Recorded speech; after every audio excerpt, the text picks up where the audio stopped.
Segunda parte. Capítulo 5. Era ya de cierta edad, majestuoso, de modales acompasados y de fisonomía reservada y severa. Se detuvo en el umbral dirigiendo miradas a todas partes con sorpresa que no trataba de disimular y que era bastante desagradable. Parecía que se preguntaba ¿a dónde he venido a meterme? Contemplaba la habitación estrecha y baja en la que se encontraba con desconfianza y con cierta afectación de temor. Su mirada conservó la misma expresión de estupor cuando se posó sobre Raskolnikov. El joven, con un traje bastante descuidado, estaba tendido en su miserable sofá, y sin hacer movimiento alguno se puso a su vez a contemplar al visitante. Después, este último, conservando su aspecto altanero, examinó la inculta barba y los rizados cabellos de Razumiquín, el cual, a su vez, sin moverse de su sitio, le seguía mirando con impertinente curiosidad. Durante un minuto reinó un silencio molesto para todos. Finalmente, comprendiendo, sin duda, que su arrogancia no imponía a nadie, el buen señor se humanizó un poco y cortésmente, aunque con cierta sequedad, se dirigió a Zosimov. ¿El señor Rodión Romanovich Raskolnikov, un joven que es o ha sido estudiante? Preguntó recalcando cada sílaba. El médico se levantó lentamente y hubiera respondido si Razumiquín, a quien no iba dirigida la pregunta, no se hubiera apresurado a contestar. Ahí está en el sofá. ¿Pero a usted qué se le ocurre? El desenfado de estas palabras molestó al caballero de aspecto solemne, que hizo ademán de arrojarse sobre Razumiquín, pero se contuvo y volvióse vivamente hacia Zosimov. El señor es Raskolnikov, dijo negligentemente el doctor, mostrando al enfermo con un ligero movimiento de cabeza. Después bostezó casi hasta desquijararse, sacó del bolsillo del chaleco un enorme reloj de oro, lo miró y lo volvió a guardar. Raskolnikov, que continuaba echado boca arriba, no apartaba los ojos del recién venido, pero ningún pensamiento reflejaba su mirada después que hubo dejado de contemplar la florecilla de papel, y su rostro, excesivamente pálido, expresó un extraordinario sufrimiento. Hubiérase dicho que el joven acababa de soportar una dolorosa operación quirúrgica o de ser sometido al tormento. Poco a poco, sin embargo, la presencia del visitante despertó en él creciente interés. Primero sorpresa, después curiosidad y, finalmente, cierta especie de temor. Cuando el doctor le señaló diciendo «El señor es Raskolnikov», nuestro héroe se levantó de repente, se sentó en el sofá y con voz débil y entrecortada, pero que sonaba a desafío, dijo «Sí, yo soy Raskolnikov. ¿Qué quiere usted?» El señor de aire importante le contempló atentamente y respondió con tono digno «Soy Pedro Petrovich Luzhin. Tengo motivo para creer que mi nombre no le es del todo desconocido».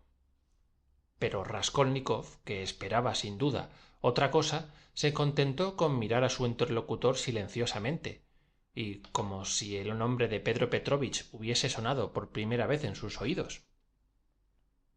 ¿Cómo? ¿Es posible que no haya usted oído hablar de mí? Preguntó Luzhin un tanto desconcertado. Por toda respuesta, Raskolnikov se echó lentamente sobre la almohada, se puso las manos bajo la cabeza y fijó los ojos en el techo. Luzhin estaba perplejo. Zosimov y Razumiquín le miraban con curiosidad cada vez mayor, lo que acabó por desconcertarle por completo. Pensaba, creía, balbució, que una carta puesta en el correo hace 8 días, o acaso 15... Oiga usted, ¿por qué permanece ahí en la puerta? Interrumpió bruscamente Razumiquín. Si tiene algo que decir, siéntese usted. Anastasia y usted no caben los dos en el hueco de la puerta. Es demasiado estrecha. Natachiushka, apártate y deja pasar a ese señor. Entre usted. Aquí hay una silla. Vamos, venga usted. apartó su silla de la mesa y dejó un pequeño espacio libre entre ésta y sus rodillas, y esperó en una posición bastante impertinente a que el visitante se le acercase. Pedro Petrovich se deslizó no sin trabajo hasta la silla. Después de sentarse, miró con aire de desconfianza a Razumiquín. «Por lo demás, no se incomode usted», dijo el estudiante con voz fuerte. «Rudy hace 5 días que se encuentra enfermo. Durante 3 ha estado delirando. Ahora ha recobrado el conocimiento y hasta ha comido con apetito. Este señor es su médico y yo un compañero de Rodia, antiguo estudiante como él, y hago las veces de enfermero suyo. No haga usted, pues, caso de nosotros y hable con él como si no estuviéramos aquí». «Muchas gracias. ¿Pero mi presencia y mi conversación no fatigarán al enfermo?», preguntó Pedro Petrovich dirigiéndose a Zosimov. «No, al contrario, así se distraerá», respondió con tono indiferente el médico, y volvió a bostezar. «Oh, ha recobrado el uso de sus facultades hace ya un buen rato desde esta mañana», añadió Razumiquín, cuya familiaridad revelaba tan honrada franqueza que Pedro Petrovich comenzó a sentirse menos molesto. Además, aquel hombre tan incivil y mal vestido se recomendaba por su calidad de estudiante. «¿Su madre de usted?» «¡Hum!», exclamó estrepitosamente Razumiquín. Luzhin le miró sorprendido. «No, no es nada. Una mala costumbre mía. Continúe usted». Luzhin se encogió de hombros y prosiguió. «Su madre de usted tenía empezada una carta para usted antes de mi partida. Llegado aquí, he diferido de intento mi visita algunos días a fin de estar bien seguro de que estaba usted perfectamente enterado de todo. Pero ahora veo con asombro que...» Ya sé, interrumpió bruscamente Raskolnikov, cuyo rostro expresó violenta irritación. «Es usted el futuro...». «Está bien, ya lo sé. No hablemos más de eso». Este lenguaje algo grosero hirió en lo vivo a Luzhin, pero guardó silencio, preguntándose lo que aquello significaba. La conversación se interrumpió momentáneamente. En tanto, Raskolnikov, que para responderle se había vuelto un poco hacia él, se puso a contemplarle con marcada atención, como si antes no lo hubiese visto o como si le hubiese chocado alguna cosa en el visitante. Se incorporó para mirarle mejor, y la verdad es que el exterior de Luzhin ofrecía no sé qué aspecto particular que justificaba el apelativo de futuro tan caballerescamente aplicado poco antes a aquel personaje. Desde luego se veía, y quizá se veía demasiado, que Pedro Petrovich se había apresurado a aprovechar su estancia en San Petersburgo para embellecerse, en previsión de la próxima llegada de su prometida. Esto, en rigor, era disculpable. Tal vez dejaba adivinar la satisfacción que sentía por haber logrado su propósito, pero también esta debilidad podía ser perdonada a un pretendiente. Iba enteramente vestido de nuevo, y su elegancia no ofrecía a la crítica más que un punto flaco, el de que la ropa estaba demasiado flamante y denunciaba un propósito determinado. De qué respetuosos cuidados rodeaba el elegante sombrero que acababa de comprar. Qué miramientos tenía con sus guantes Jouvin, que no se había atrevido a calzarse, contentándose con tenerlos en la mano para muestra. En su traje dominaban los colores claros. Llevaba una graciosa americana de color café claro, pantalón de un color muy delicado y chaleco de la misma tela que el pantalón. La pechera, cuellos y puños eran muy pulcros y finos, y la corbata de batista a listas de color de rosa. Pedro Petrovich, repitámoslo, presentaba buen aspecto con estos vestidos. Parecía mucho más joven de lo que era en realidad. Su rostro, muy fresco y no desprovisto de distinción, ostentaba espesas patillas que hacían resaltar la deslumbrante blancura de una barbilla cuidadosamente afeitada. Tenía pocas canas y su peluquero había logrado rizarle el cabello sin ponerle, como casi siempre sucede, la cabeza tan ridícula como la de un desposado alemán. Si es verdad que en aquella fisonomía seria y bastante bella había algo desagradable y antipático, era por otras causas. Después de haber tratado descortésmente al señor Luzhin, Raskolnikov sonrió burlonamente, apoyó otra vez la cabeza en la almohada y se puso a contemplar el techo.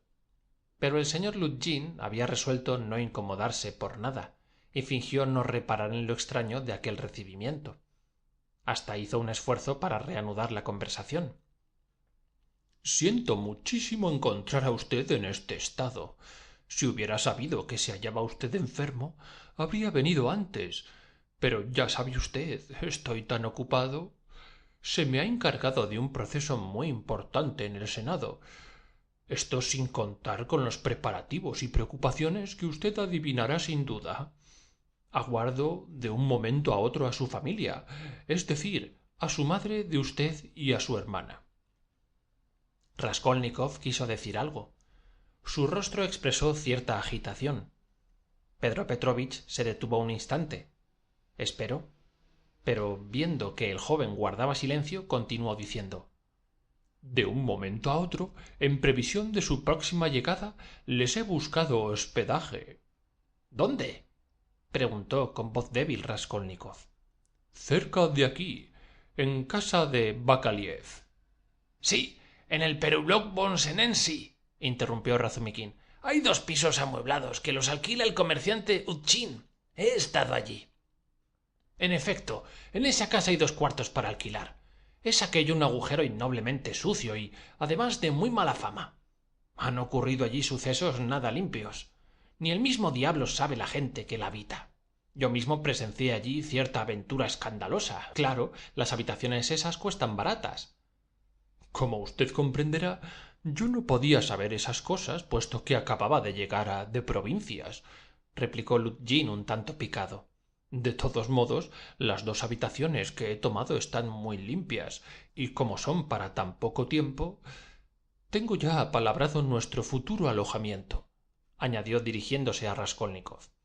Lo están arreglando. Ahora estoy también a pupilo. Vivo a 2 pasos de aquí, en casa de la señora Lippensbetzen, en el departamento de un joven amigo mío, Andrés Semenich Lebeziatnikov, que es quien me ha indicado la casa de Bakaliev. Lebeziatnikov, pronunció lentamente Rodia, como si este nombre le hubiese recordado alguna cosa. Sí, Andrés Semenevich Lebeziatnikov, que es empleado en un ministerio. ¿Usted le conoce? Sí, es decir, no, respondió Raskolnikov. Perdone usted, su pregunta me ha hecho suponer que no le era desconocido su nombre. Fui en otro tiempo su tutor. Es un joven muy agradable y que profesa ideas muy avanzadas. Yo trato con gusto a los jóvenes, por ellos se sabe lo que hay de nuevo.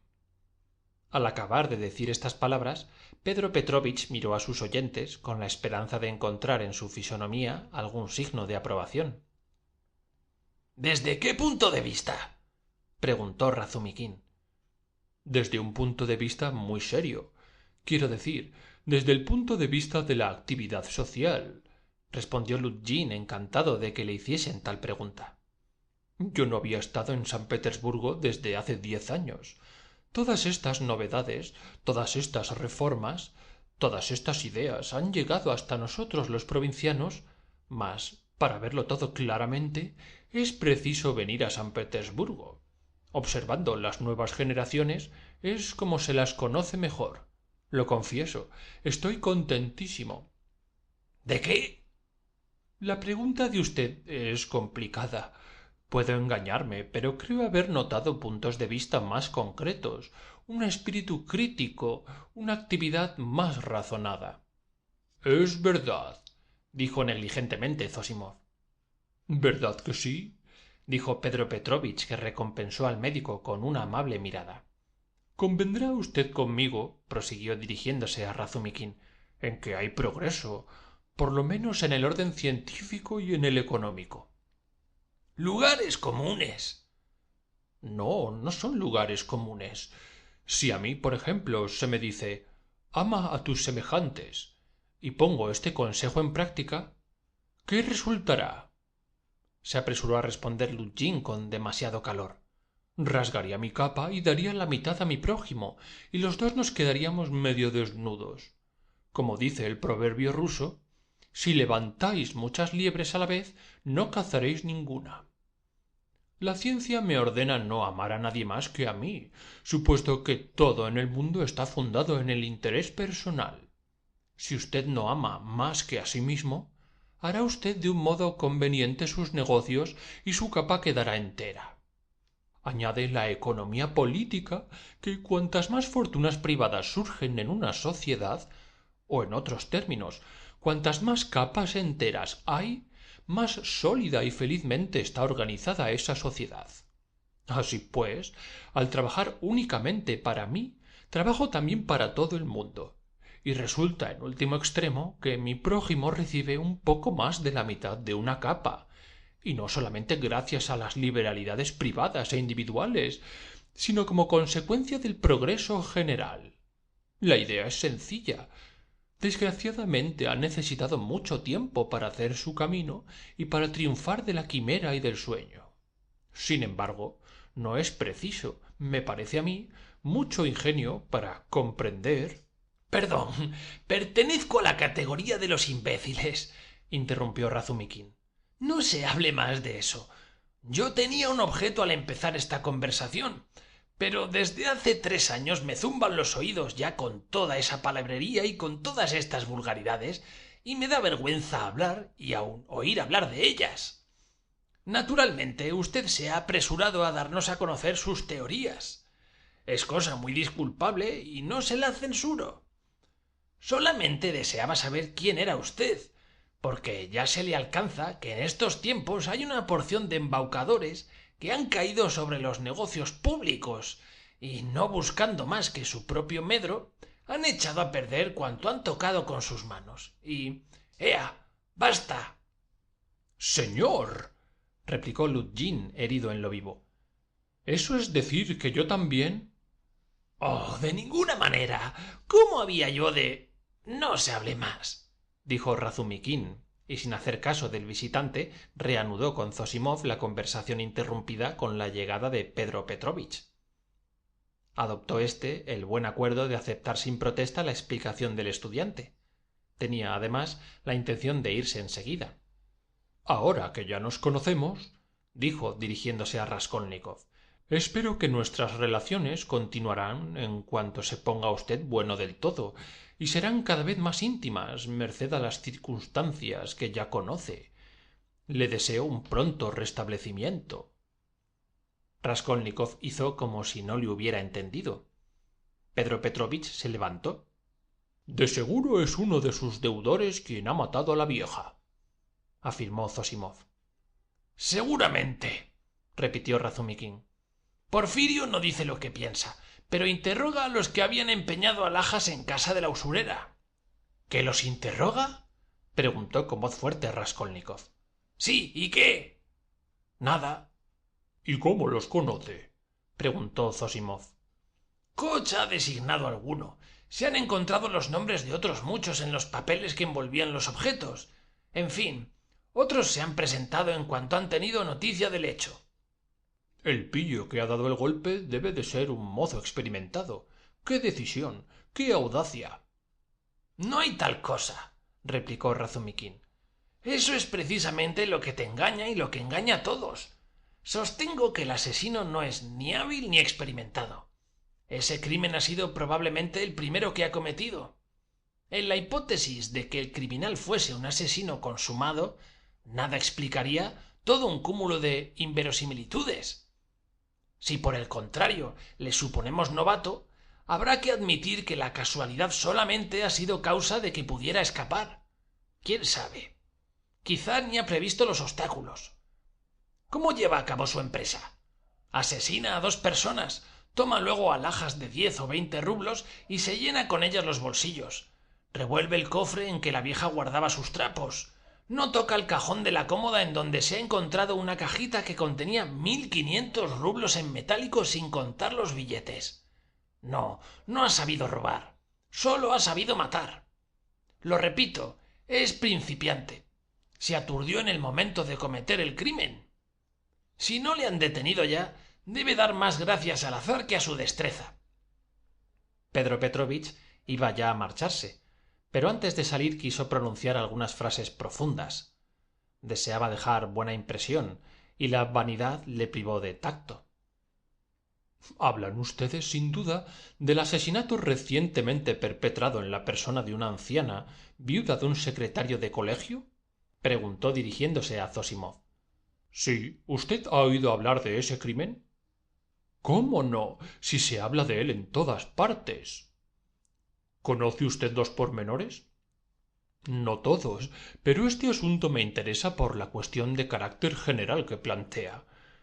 No me refiero al aumento de crímenes en la clase baja durante estos 5 últimos años. Dejo a un lado la sucesión no interrumpida de robos y de incendios. Lo que más me preocupa es que en las clases elevadas la criminalidad sigue una progresión en cierto modo paralela». «¿Pero de qué se preocupa usted?», dijo bruscamente Raskolnikov. «Todo eso es el resultado práctico de la teoría de ustedes». «¿Cómo de nuestra teoría?» «Es la deducción lógica del principio que usted acaba de sentar. Según usted, es lícito matar al prójimo». «¿Cómo? ¿Yo?», exclamó Luzhin. «No, no es eso», observó Zosimov. Raskolnikov se puso pálido y respiraba fatigosamente. Cierto estremecimiento agitaba su labio superior. «Todo consiste en los justos medios», prosiguió con tono altanero Pedro Petrovich. «La idea económica no es aún, que yo sepa, una excitación al asesinato. Y de lo que yo he expuesto al principio». «Es verdad», saltó Raskolnikov con voz temblorosa de cólera. «Es verdad que usted dijo a su futura esposa, cuando aceptó la petición de usted, que lo que más le agradaba de ella era su pobreza. ¿Por qué es mejor casarse con una mujer para dominarla y echarla en cara los beneficios de que se ha colmado?»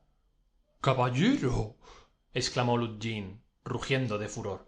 «Caballero, eso es desnaturalizar mi pensamiento.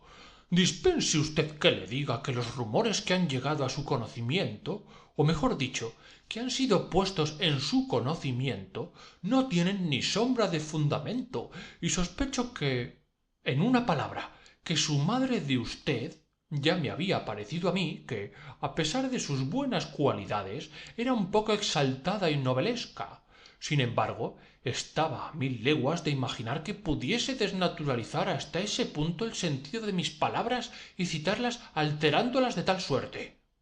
En fin. ¿Sabe usted lo que le digo?», gritó el joven incorporándose y echando lumbre por los ojos. «¿Sabe usted lo que le digo?». «¿Qué?». Y al decir esta palabra se detuvo Luzhin y esperó con aire de desafío. Hubo algunos momentos de silencio.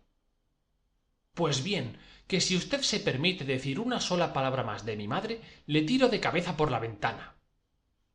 «¿Qué te pasa? ¿Qué arrebato es ese?», exclamó Razumikin. «Ah, lo haré como lo digo».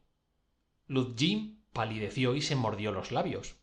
Se ahogaba de rabia, aunque hacía esfuerzos inauditos para contenerse. «Escuche usted, caballero», dijo después de una pausa. «La manera como usted me recibió cuando entré no me dejó ninguna duda acerca de su enemistad. Sin embargo, he prolongado mi visita por exceso de cortesía. Hubiera podido perdonar a un enfermo y a un pariente, pero ahora jamás, jamás». «Yo no estoy enfermo», gritó Raskolnikov. «Tanto peor. Váyase usted al infierno». Pero Luzhin no tuvo necesidad de esta invitación para marcharse. Se apresuró a salir sin mirar a nadie y sin saludar a Zosimov, que durante un rato estuvo haciéndole señas para que dejase en reposo al enfermo. «Ese es el modo de portarse», dijo Razumikin moviendo la cabeza. «Dejadme, dejadme todos», exclamó colérico Raskolnikov. «¿Me dejaréis en paz, verdugos? No tengo miedo de vosotros. No temo a nadie. ¡A nadie! Ahora marchaos. Quiero estar solo, solo, solo». «Vámonos», dijo Zosimov, haciendo una seña con la cabeza a Razumikin. «Pero, ¿le vamos a dejar así?». «Vámonos», insistió el médico.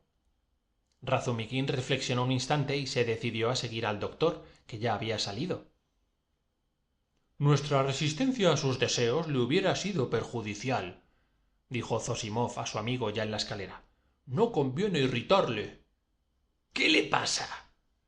Una sacudida que le sacase de sus preocupaciones le haría mucho provecho. Alguna idea fija le atormenta. Eso es lo que más me inquieta.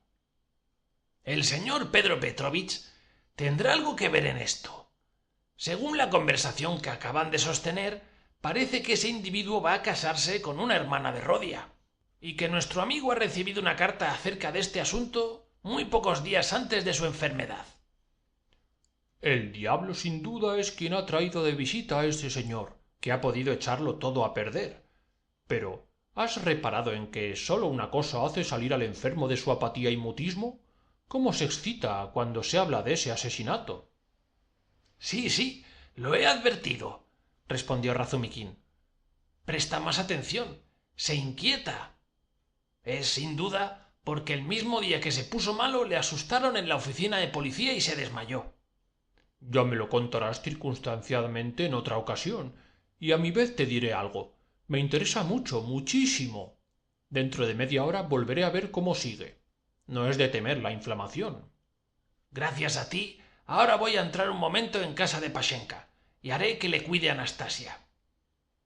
Cuando se quedó solo, Raskolnikov miró a la criada con impaciencia y disgusto, pero ésta vacilaba antes de irse. ¿Tomarás ahora el té? Preguntóle la sirvienta. Más tarde. Quiero dormir. Déjame. El joven se volvió con un movimiento convulsivo hacia la pared, y la criada salió del aposento. Fin de la sección 14.